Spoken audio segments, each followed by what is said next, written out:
Hare Krishna. Welcome to Gita 365, the complete Bhagavad Gita study course in 365 days. पिछले session में हम लोग भगवत गीता की तीसरा अध्याय के श्लोक संख्या 6 तक पढ़े थे। तो आज पढ़ेंगे श्लोक संख्या 7 और 8।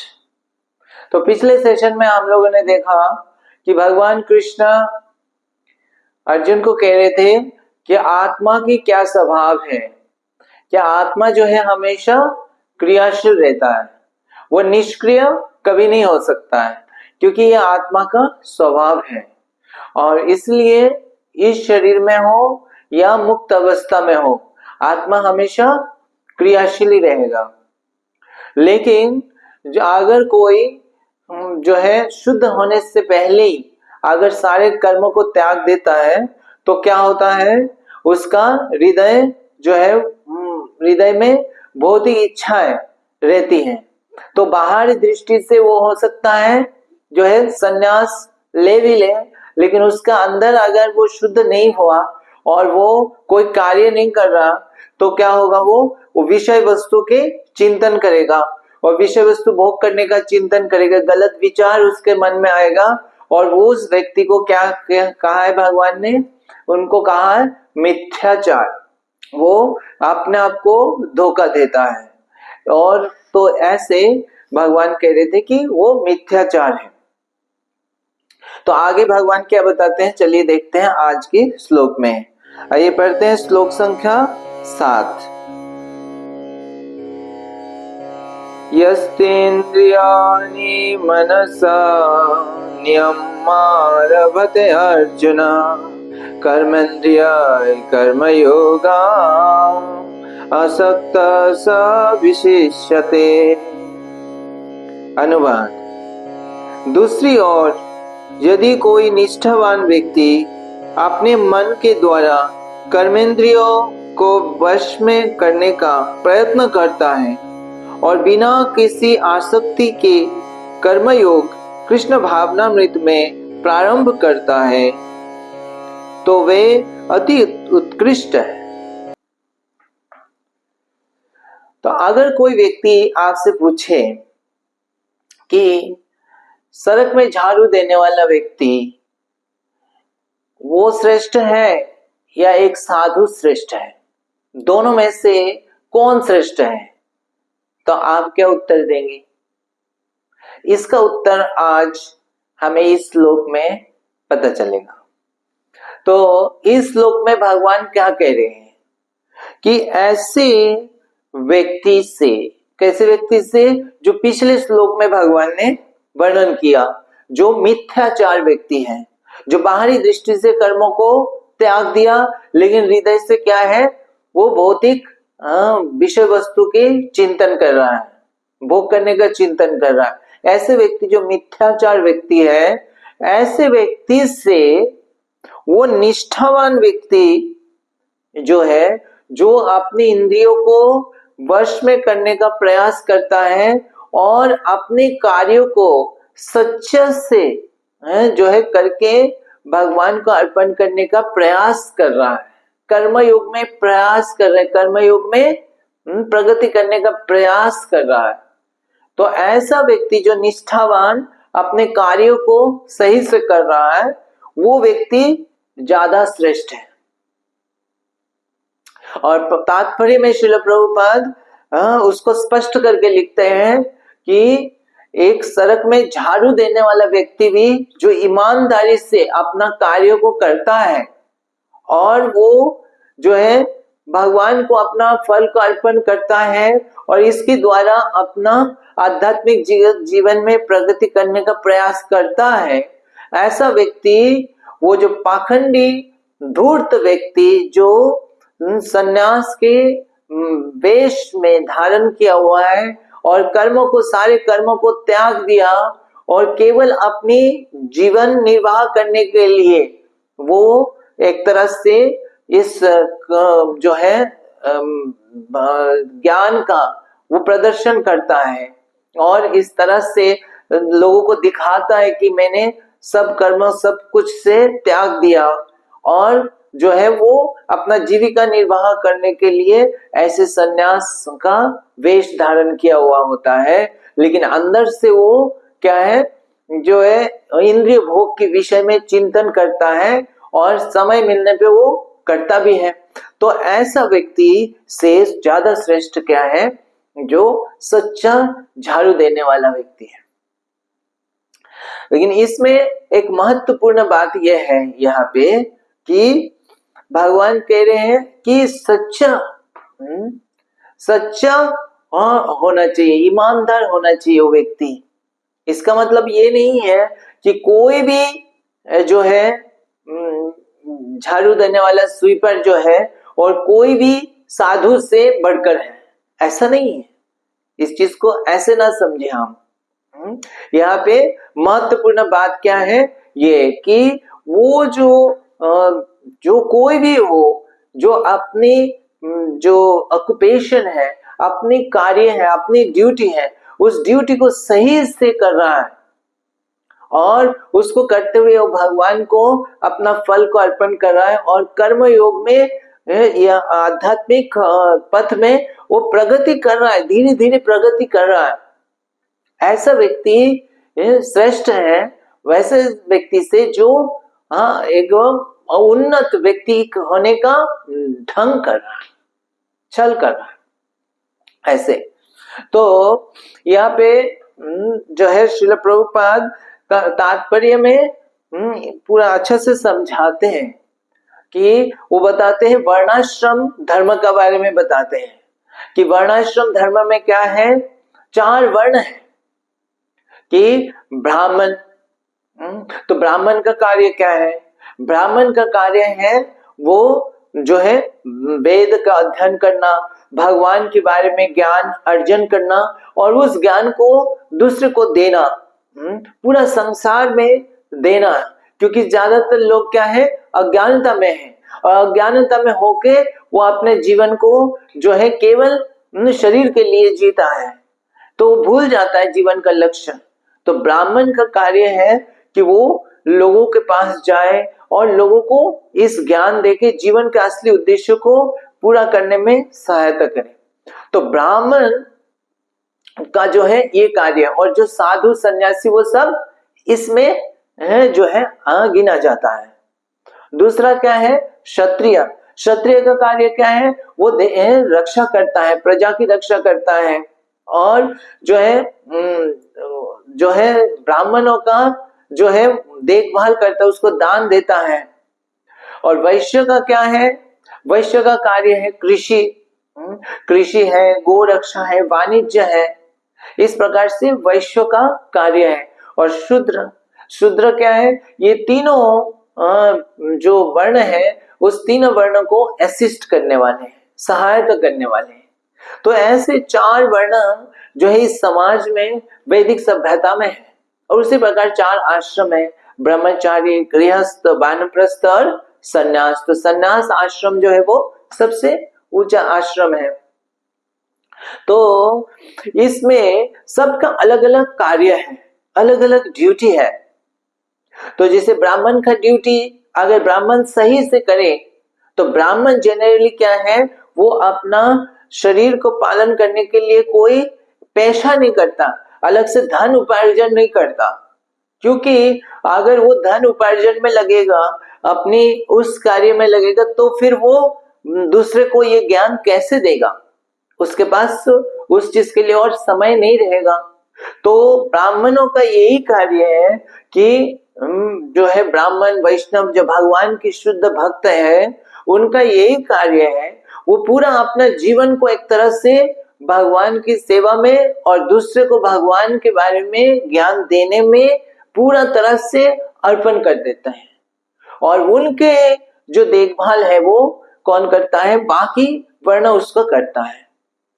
तो जैसे मान लीजिए कोई एक व्यक्ति जॉब करता है और वो बाद में वो मिनिस्टर हो गया, वो जिसको उसको देश की सेवा करने का मौका मिला, तो अब वो जॉब को छोड़ के वो मिनिस्टर के पद लेता है और उस समय पूरा जनता की, पूरा प्रजा की सेवा करता है कि नहीं। तो उसी प्रकार ब्राह्मण का जो है वो अपने धन का अर्जन के लिए नहीं, समय लगाता है, वो सारे जो है भगवान के लिए पूरा तरह से कार्य को करता है। तो ऐसे ब्राह्मण, क्षत्रिय, वैश्य, शूद्र, तो ये चारों जो है वर्ण इस शरीर के अंग के साथ भी तुलना किया जाता है।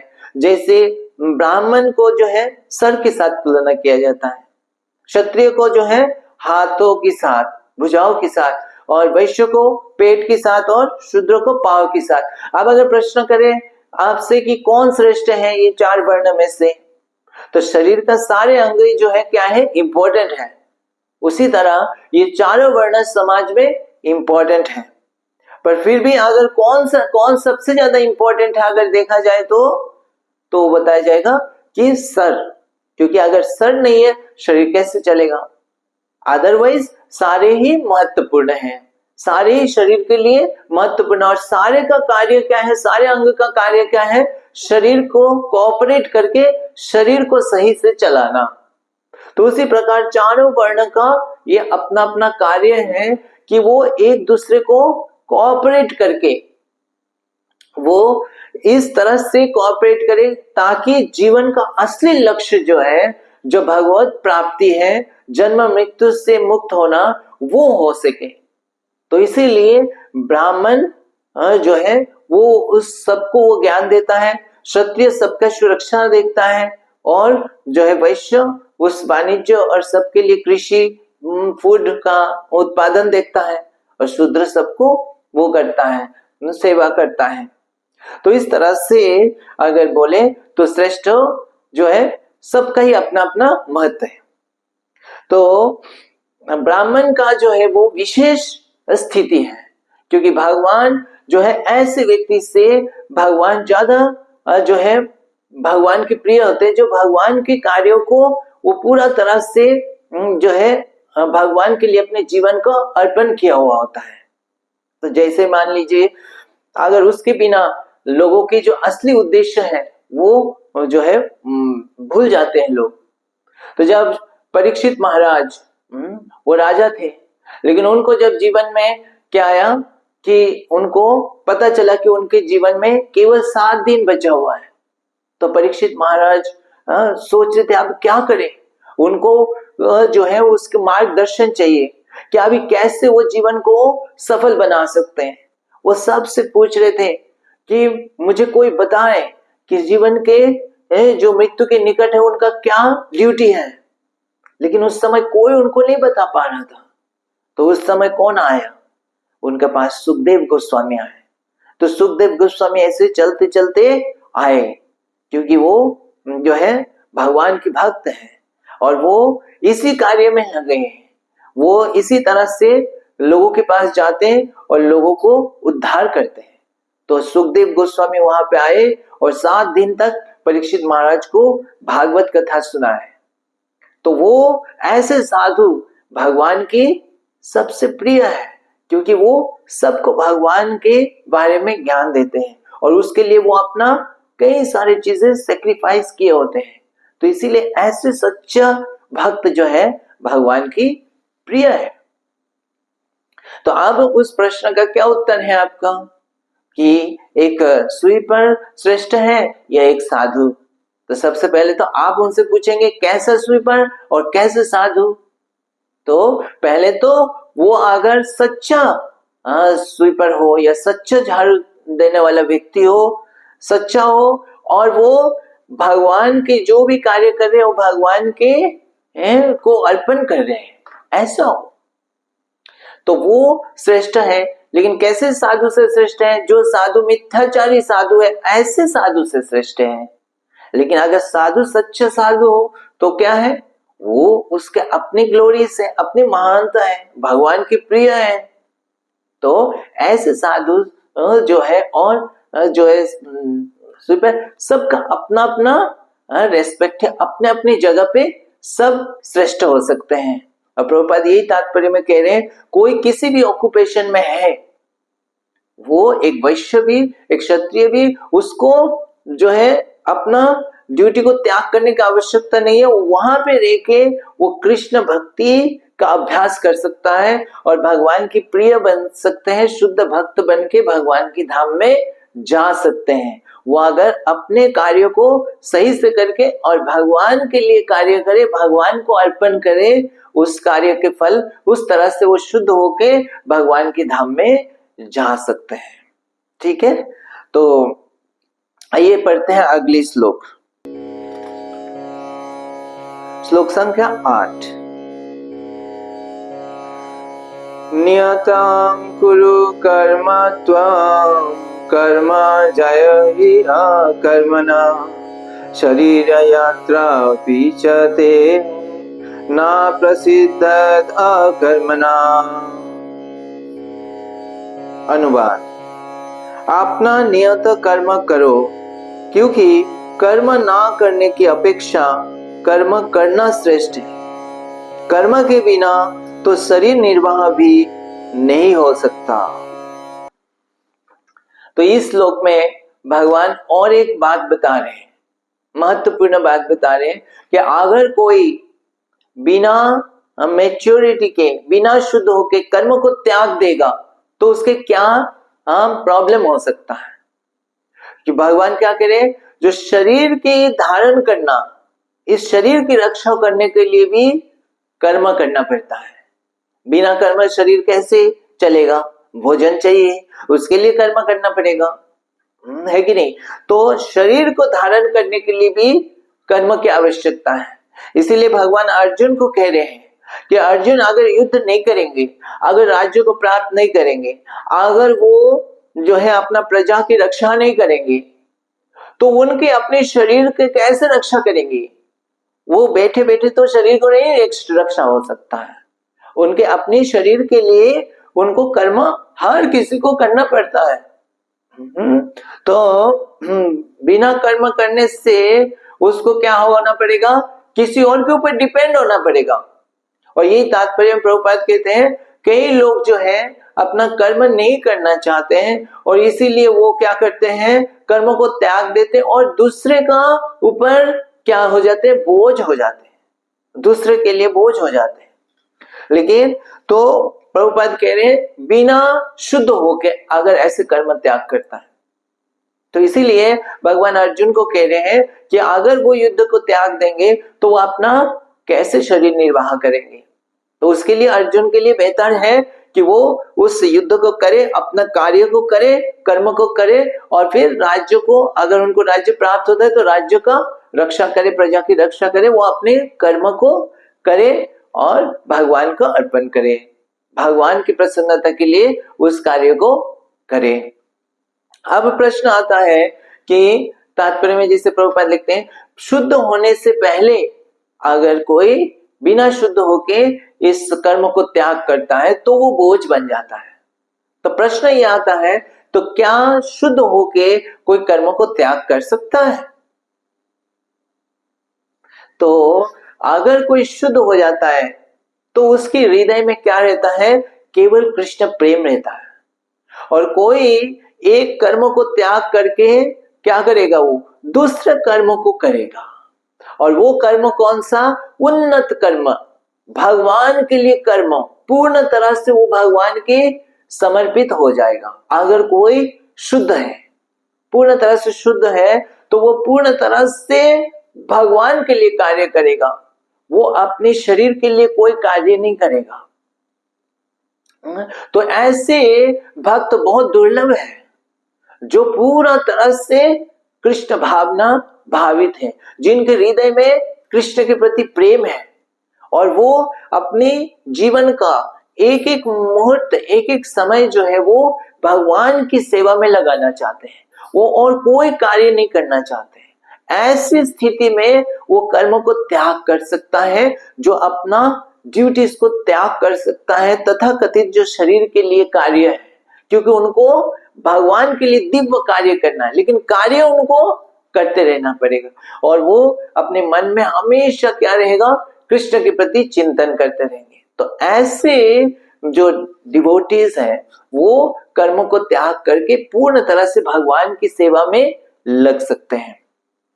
तो ऐसे भक्तों का कैसे जीवन निर्वाह होता है, उनकी शरीर कैसे निर्वाह होगा? क्योंकि वो पूरा तरह से भगवान पे समर्पित है और भगवान के लिए कार्य कर रहे हैं, तो उनकी रक्षा तो स्वयं भगवान करते हैं, उनके लिए तो भगवान वो करते हैं और उनको अपने शरीर के लिए चिंता नहीं होती है। क्योंकि हमने जैसे पिछले सेशन में चर्चा किया, जो स्पिरिचुअली एडवांस्ड है आध्यात्मिक जीवन में, उनके अपने शरीर के लिमिटेशन से भी वो परे हो जाते हैं, शरीर के लिमिटेशन उनके लिए नहीं रह जाता है, तो उनके लिए इतना भूख प्यास ये सब नहीं रहता, वो अपने खाने के लिए भोजन के लिए इतना चिंतित नहीं रहते हैं, वो केवल भगवान को प्रसन्न करने के लिए रहते हैं। तो उनको तो थोड़ा बहुत भी कुछ मिल जाए तो वो ले लेते हैं, अदरवाइज वो शरीर के भोजन के लिए समय नहीं वेस्ट करना चाहते हैं। जैसे भगवान के एक महान भक्त थे श्रीपाद माधवेंद्र पुरी, वो तो ऐसे थे कि वो अपने भोजन के लिए कहीं भिक्षा भी नहीं करते थे, वो गोवर्धन में बैठे हुए थे, भगवान के हरि नाम कर रहे थे, और जब भगवान के हरि नाम कई दिन बीत गया, वो अपने भोजन के लिए कहीं नहीं जा रहे, उनको लग रहा था कहीं जाना भिक्षा करना वो भी समय वेस्ट है, ऐसे सोचते कि अपने शरीर के लिए क्यों मैं इतना समय लगाऊं, वो उतना समय में भगवान के गुणगान करूं। तो इस तरह से उनको जो है कई दिन बीत गया, तब क्या हुआ, कहीं से किसी से मांगा ही नहीं और ना तो कोई कार्य किया अपने शरीर के लिए। तो भगवान स्वयं दूध लेके उनके पास आते हैं और उनको बोलते हैं दूध पी लो, तुम भूखे हो और मेरे इस राज्य में कोई भूखा नहीं रहता। तो भगवान कितना प्रिय भक्त माधवेंद्र पुरी, तो उनके लिए भगवान स्वयं अपने हाथों से दूध लेके आए। तो ऐसे भगवान के भक्त का रक्षा और देखभाल भगवान स्वयं करते हैं। और उसके बाद भगवान माधवेंद्र पुरी को कहते हैं कि मेरी विग्रह जो है इस जमीन के नीचे है, तुम उसको उठा के तुम विग्रह का स्थापन करो और पूजा शुरू करो। तो माधवेंद्र पुरी सबको लेके आसपास के जो ब्रजवासी है उनको लेके जाके वहां पे खुदाई करते हैं और विग्रह का जो गोपाल जी को प्राप्त करते हैं उनको स्थापना करते हैं, उनकी पूजा शुरू करते हैं भव्य रूप से। तो सब लोग आते हैं पूजा के लिए, अलग अलग व्यंजन लेके आते हैं, माधवेंद्र पुरी भोग लगाते हैं और सबको बांट देते हैं प्रसाद। और स्वयं वो सारे दिन के बाद जब भगवान को रेस्ट करा के थोड़ा सा कुछ जो है वो थोड़ा सा लिए। तो इस तरह से जो भगवान के शुद्ध भक्त हैं वो अपने शरीर के जो है पालन के लिए इतना चिंतित नहीं रहते हैं और उनका भगवान स्वयं देखते हैं। अब दूसरा जो है ये भी आता है कि कभी कभी देखते हैं हम लोग जो है शरीर के लिए भिक्षा मांगते हैं, तो वो क्या उचित है? तो वैदिक सभ्यता में भिक्षा मांगने का विधि है, लेकिन वो किसके लिए? ऐसे भक्तों के लिए ही है जो पूरा तरह से अपनी जीवन भगवान के कार्य में लगाया और जनता की भगवान के बारे में सारे लोगों को ज्ञान देने में। तो वो ऐसे महान भक्त जो है वो घर घर जाते और वहां पे सिर्फ मांगने के लिए नहीं जाते भिक्षा के लिए, वो जाते उनको भगवान के बारे में ज्ञान देने के लिए, जीवन के उद्देश्य को याद दिलाने के लिए। तो एक तरह से वो देने के लिए जाते, मांगने के लिए नहीं जाते हैं। और फिर उन घर से जो भी उनको भिक्षा, जो भी उनकी खुशी से वो जो भी दे देते हैं थोड़ा बहुत, वो लेके आ जाते हैं और लेके आके वो भी क्या करते हैं? भगवान को भोग लगाते हैं। तो इस तरह से उनसे जो भी प्राप्त करते हैं उससे वो भगवान की सेवा में लगाते हैं, ताकि जिन्होंने दिया, वो धन दिया या जो भी द्रव्य दिया वो भगवान को अर्पण हो गया और उससे उनका भक्ति में प्रगति होती है। तो इस तरह से उनके कल्याण के लिए ही वो जाते हैं और उनसे मांगते, उनसे लेके आते हैं, जिससे जो है और वो पूरा तरह से इस कार्य में लगे रहते हैं, जन कल्याण के कार्य में। तो ऐसे साधु, ऐसे भक्त ही वास्तव में भिक्षा करने का अधिकारी है, वही जेन्युइन भिक्षा कर सकते हो और उस भिक्षा को ग्लोरियस माना जाता है। तो जो इस भिक्षा को देता है उसके ही कल्याण होता है। ऐसा नहीं है कोई भी व्यक्ति जो है कर्म नहीं करना चाहते हैं या कर्म नहीं कर रहे और अपनी जीवन निर्वाह के लिए बस दूसरे से मांग मांग के ले रहे हैं। वो प्रभुपाद ने तात्पर्य बता रहे हैं कि दूसरे के ऊपर वैसे लोग बोझ है। तो ऐसा भिक्षा जो है ये राइट नहीं है। भिक्षा वास्तव में केवल जो भगवान के भक्त हो भगवान के लिए मांगते हैं और ऐसे भिक्षा से जो देता है उसका कल्याण होता है। जैसे एक शुद्ध भक्त जो है वो जो पेड़ से भी जो फल लाते हैं वो भगवान को भोग लगाते हैं। इससे पेड़ के जीवन के क्या होता है, शुद्धिकरण हो जाता है। तो इस तरह से वास्तव में भिक्षा जो है वो ग्लोरियस है और इसी तरह से भिक्षा को करना चाहिए और देना चाहिए। ठीक है, तो आज हम यहाँ पे विराम देते हैं। अगली सेशन में हम पढ़ेंगे श्लोक संख्या 9 और 10। हरे कृष्णा। ग्रंथराज श्रीमद् भगवद गीता की जय। जगत गुरु श्रील प्रभुपाद की जय।